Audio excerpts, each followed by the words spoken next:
Can you give us some specific strategies for reducing stress in our lives? Well, one of the best ways to reduce stress is to try to avoid it completely. And we know we can't absolutely avoid it, but if we can really learn to identify our own unique stress triggers, and like I mentioned earlier, this really varies for everybody, then we can actually start to get a better handle on and maybe experience less stress in our lives. One of the things that I don't know if everybody really understands about this disease is that it is a disease of the central nervous system, and that is where we process a lot of information, okay? So sights, sounds, movement, all of that has to be processed, and all of that can actually really stress our symptoms.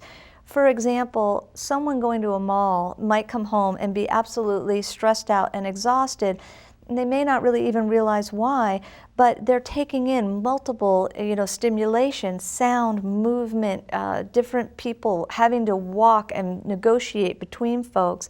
So there's a lot of stuff going on there. It seems like a simple activity. So one of the things I do is I encourage people to really begin to notice how their body reacts to different triggers, and keep an actual log. In my book, MS and Your Feelings, there's a chart there that kind of gives all these different categories and activities.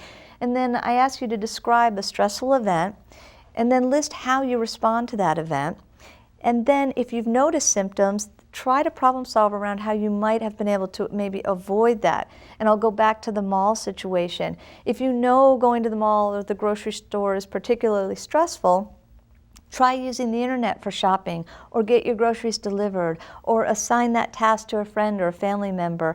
That's one way to start really taking control and noticing what your trigger is and trying to avoid and minimize those triggers. Or perhaps even choosing a less busy time to go if you can figure out what that might be. Sure, absolutely. Just problem solving around it and getting creative.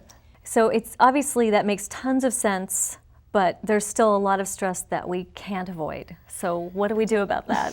Yeah, that's very true. And there are some very just practical things that we can introduce to our daily activities that help us minimize stress.